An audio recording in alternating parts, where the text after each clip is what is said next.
শিক্ষামন্ত্রীর গাড়ির ধাক্কায় আহত ছাত্র ইন্দ্রানুজ রায় তার শারীরিক অবস্থা স্থিতিশীল, কিন্তু কোথায় তার সংকট রয়েছে, কোথায় সমস্যা রয়েছে জানিয়ে কাল কেপিসির মেডিকেল বোর্ড বসছে, তা নিয়ে আমাদের বিস্তারিত জানাবেন আমাদের প্রতিনিধি সন্দীপ সরকার। সন্দীপ, দেখো, কালকে মেডিকেল বোর্ডের সদস্যরা বেলা 12:30 নাগাদ বসবেন ইন্দ্রানুজ রায়কে দেখার জন্য।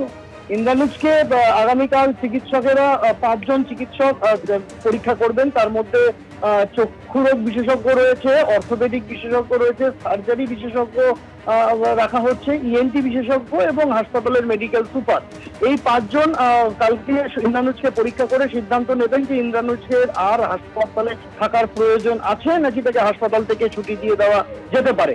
ইন্দ্রানুজের শারীরিক অবস্থা যা, তাতে তার পায়ের আঙুলে সেখানে চির রয়েছে, অর্থাৎ সেই কারণেই তাকে তার মুভমেন্ট নিয়ন্ত্রণ করতে বলা হয়েছে, অর্থাৎ তার হাঁটাচলা বাড়ানো এবং পায়ের আঙ্গুলগুলিকে ফিক্স করে রাখা হয়েছে। সেখানে আলাদাভাবে রাবারের প্লেট দিয়ে সেই পায়ের আঙ্গুল যাতে নড়াচড়া তিনি না করেন সেই বিষয়টা নিশ্চিত করা হয়েছে। এর পাশাপাশি তার বাঁ চোখের চারপাশে যে ক্ষত স্থান ছিল সেখানে প্রায় 14টির মতো সেলাই পড়েছিল। সেই সেলাইগুলি কবে কাটা হবে সেই বিষয়ে কালকে ডাক্তাররা সিদ্ধান্ত নেবেন এবং চোখের আশপাশে যে ফোলা ভাব রয়েছে সেই ফোলা ভাবটা আগের থেকে কতটা কমলো, দৃষ্টিতে কোনো সমস্যা হচ্ছে কিনা, এই সমস্ত কিছু দেখে তারপর কিন্তু তারা পরবর্তী সিদ্ধান্ত নেবেন।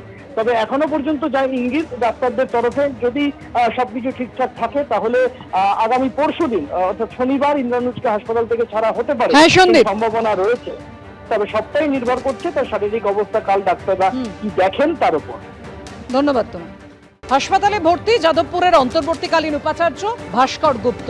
তার শারীরিক অবস্থা এই মুহূর্তে স্থিতিশীল এবং যে সমস্যা ছিল সেই সমস্যা এখন আর নেই, যেমনটা চিকিৎসকরা জানাচ্ছেন। গতকাল উচ্চ রক্তচাপ জনিত সমস্যা নিয়ে ভর্তি করার পর এমআরআই করা হয়েছে, সেই এমআরআই রিপোর্ট স্বাভাবিকই রয়েছে। চিকিৎসক অরিন্দম বিশ্বাস ও নিউরোলজিস্ট অনিমেষ করের তত্ত্বাবধানে অন্তর্বর্তী উপাচার্য কয়েকদিন তাকে পর্যবেক্ষণে রাখতে হবে, এমনটাই সিদ্ধান্ত নিয়েছেন চিকিৎসকরা।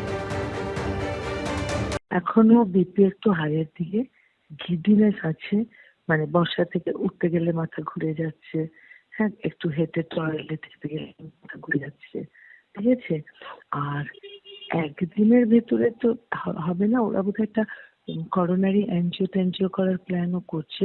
কালকে তো এমআরআই করেছে, দেখা যাক। এখন একটু তো মানে আমাদেরকে একটু তো ধৈর্য ধরে দেখতে হবে ওর কি অবস্থা। আমরা যেটাকে আমাদের মেডিকেল এতে স্থিতিশীল বলি, সেটা এখনো বলতে পারবো না।